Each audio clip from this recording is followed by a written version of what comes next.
வணக்கம்.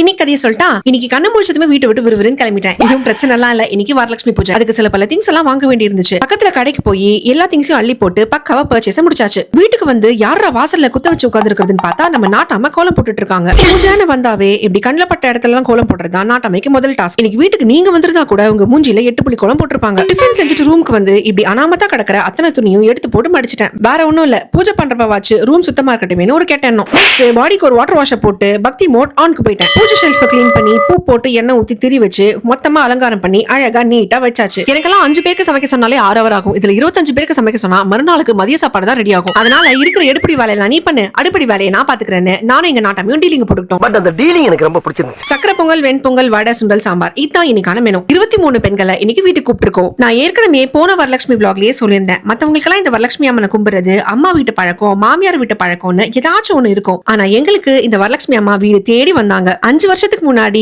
2021ல ஒரு யூடியூப் வீடியோட ப்ரமோஷனுக்காக வந்தவங்க எங்க கூடவே இருக்காங்க. அவங்கள வருஷம் எடுத்து வச்சு அலங்கரிச்சு அழகு பார்த்து கும்பிட்டு இருக்கோம். என்னதான் படிக்க வைக்கிறதுல இருந்து படுக்க போற வரைக்கும் டெய்லி பசங்க கால விழுந்து கதறது வழக்கமா இருந்தாலும் இன்னைக்கு இவங்க கால விழுது ஒரு ஸ்பெஷல். மகாலட்சுமி அம்மனையே வீட்டுக்கு கூட்டு வரதா நினைச்சு எங்க வீட்டு பொண்ணுங்க 2 பேருக்கும் நலங்கு வச்சு மலர் தூவி மரியாதை எல்லாம் பண்ணி வீட்டுக்கு கூட்டு வந்து கிஃப்ட்ஸ் எல்லாம் கொடுத்து குஷிப்படுத்தணும். வயசு வித்தியாசம் பார்க்காம ஆசீர்வாதமும் வாங்கிட்டோம். இப்படிதான் இன்னைக்கு பொழுது எங்களுக்கு போச்சு. எது எப்படியோ லைஃப் இஸ் பியூட்டிஃபுல். நிம்மதியா இருங்க.